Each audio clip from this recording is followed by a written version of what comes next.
حضرت سیدنا فاروق اعظم رضی اللہ تعالیٰ عنہ کا دور خلافت ہے. ایک دیہاتی بدو جو ہے نا وہ سفر کرتے ہوئے مدینے کے قریب سے جا رہا تھا، اس کے ساتھ اس کی آلیہ بھی تھی. رات ہو گئی تو اس نے وہاں پر خیمہ لگا لیا. اب وہ رات گزارنے کے لیے کہ یہاں اس خیمے میں رات گزار کے صبح عازم سفر ہو جاؤں گا.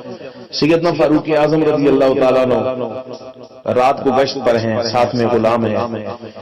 آپ جیسے ہی مدینے سے باہر نکلے خیمے پہ نظر پڑی تو آپ ادھر چلے گئے تو دیکھا ایک شخص جو ہے وہ خیمے کے باہر بے چینی کے ساتھ ادھر ادھر ٹہل رہا ہے.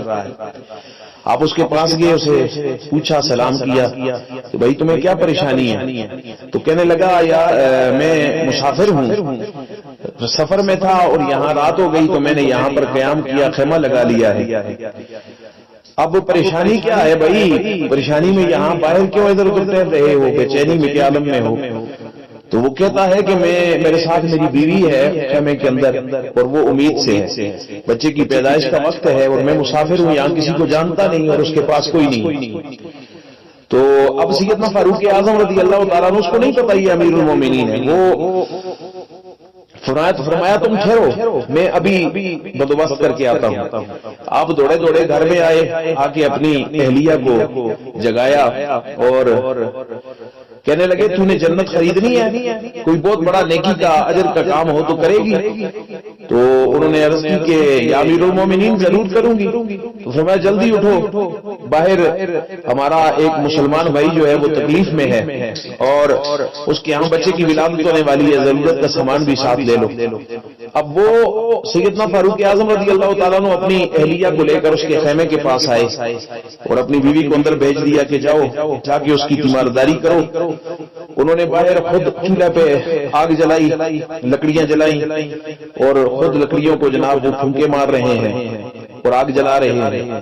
تو وہ بدو جو ہے نا وہ حیرت سے دیکھتا ہے، کہتا ہے بھائی تمہیں آگ جلانی آتی بھی ہے؟ کبھی پہلے شیعہ یا حلوہ پکایا بھی ہے جو تم اس طرح کر رہے ہو؟ تو فاروق اعظم رضی اللہ تعالیٰ عنہ کہتے ہیں کوشش تو کر رہا ہوں.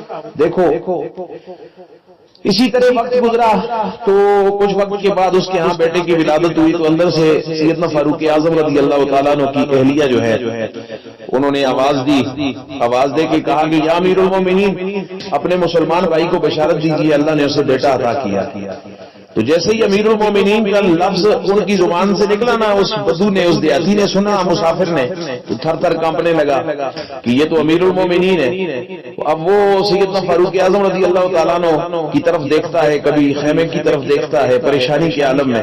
تو فرمایا بھائی پریشان نہ ہو، یہ میرا فریضہ تھا جو میں نے ادا کیا ہے. اور یہاں اب ذرا غور کیجئے کہ 24 لاکھ مربع میل کا مالک ہے، عظیم سلطنت سیدنا فاروق اعظم رضی اللہ تعالیٰ عنہ. یہ وہ شخصیت ہے نا جن کا نام سن کے شیطان بھی رستہ چھوڑ دیتا ہے. اور سیدنا فاروق اعظم رضی اللہ تعالیٰ عنہ یہ وہ شخصیت ہے کہ جن کے بارے میں رسول اللہ صلی اللہ تعالیٰ علیہ وسلم نے فرمایا نا اگر میرے بعد دنیا میں کسی نبی نے آنا ہوتا نا تو فاروق اعظم عمر اس لائق تھا کہ اس کو نبی بنایا جائے. یہ وہ فاروق اعظم ہیں جنہوں نے 24 لاکھ مربع میل پہ اسلامی سلطنت کا جھنڈا لہرایا، لیکن ان کے حال یہ ہے کہ ان کے لباس پہ 14 پیوند لگے ہوتے ہیں. اور آج ہمارے حکمرانوں کا کیا حال ہے کہ وہ غریبوں کا خون چوس چوس کے انہوں نے اپنے محلات تعمیر کر لیے اور پوری قوم کو لوٹ کر انہوں نے اپنے بینک بیلنس اور اتنی دولت جمع کر لی کہ ان کی 10 نسلیں بھی آگے کھاتی رہے تو ختم نہیں ہوگی. وہ یہ سمجھتے ہیں کہ یہ ساری دولت وہ اپنے ساتھ لے کر قبر میں جائیں گے. آج ہماری قوم کا یہ حال ہے، ہمارے حکمرانوں کا یہ حال ہے. اور اسلام کی وہ شوکت رفتہ اور وہ زمانہ نبوی صلی اللہ تعالیٰ علیہ وسلم اور وہ دور خلافت کہ جب سیدنا فاروق اعظم رضی اللہ تعالیٰ عنہ کا زمانہ ہے، آپ فرماتے ہیں لوگوں اگر فرات کے کنارے کتا بھی پیاسا مر گیا نا تو کل عمر سے سوال کیا جائے گا کہ عمر بتا تیری خلافت میں، تیرے دور حکومت میں کتا فرات کے کنارے کیوں پیاسا مر گیا؟ اور یہاں ہمارے پاکستان میں دیکھو کہ لوگ پیاس سے، بھوک سے، افلاس سے مر رہے ہیں، خودکشیاں کر رہے ہیں اور ہمارے حکمرانوں کے کانوں پر جوں بھی نہیں رینگتی ہے، انہیں پرواہ تک نہیں ہوتی. ساری قوم مر جائے پھر بھی ان کو پرواہ نہیں ہے.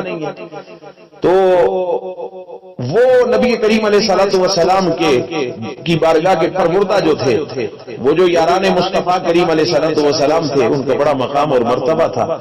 اللہ تعالی ہمیں ان کے نقش قدم پہ چلتے ہوئے اپنی زندگیوں کو سنوارنے کی توفیق عطا فرمائے۔ وما علینا الا البلاغ المبین۔